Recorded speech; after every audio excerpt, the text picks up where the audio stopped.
पूरा सामान लेके फूल बेला पति लेके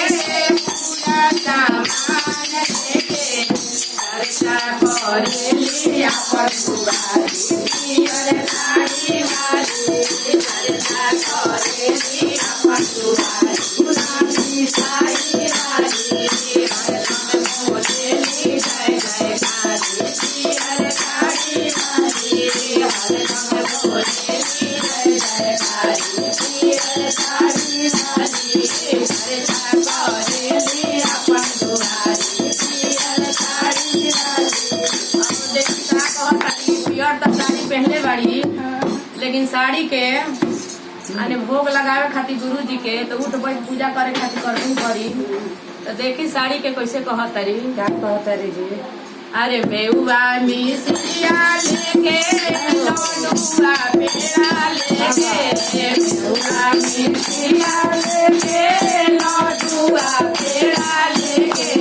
बैठेली सड़िया समार पियर साड़ी वाली बैठेली सड़िया समार पियर साड़ी वाली चर्चा करेली अपन दुआरी पियर साड़ी वाली चर्चा करेली अपन दुआरी पियर साड़ी वाली गोदिया में मानो तारी सुंदर लाला नामारो गोदिया में मानो तारी सुंदर लाला नामारो बहुत तारीख है गुरु जी हम राउर चर्चा गुणगान बड़ा ही करीला लेकिन हमारे गोद अभी तक सुना बा तो देखी कैसे कौना भाव में मांगो तारी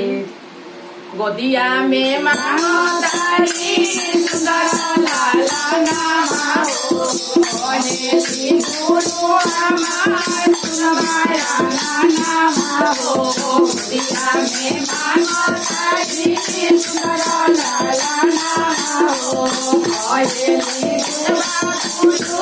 सुनवाया नामारो पहले बारी पूजा के तैयारी पियर साड़ी वाली पहले बारी पूजा के तैयारी गुलाबी साड़ी वाली चर्चा करेली अपन दुआरी साड़ी वाली चर्चा करेली अपन दुआरी साड़ी वाली लगेला मोती लेके पूरा सामान लेके लगेला मोती लेके पूरा सामान लेके चर्चा करेली अपन दुआरी साड़ी वाली चर्चा करेली अपन दुआरी गुलाबी साड़ी वाली हरदम बोलेली जय जयकारी पियर साड़ी वाली हरदम बोलेली जय जयकार लाल साड़ी वाली। गुरु महाराज लालो बा लाल पियर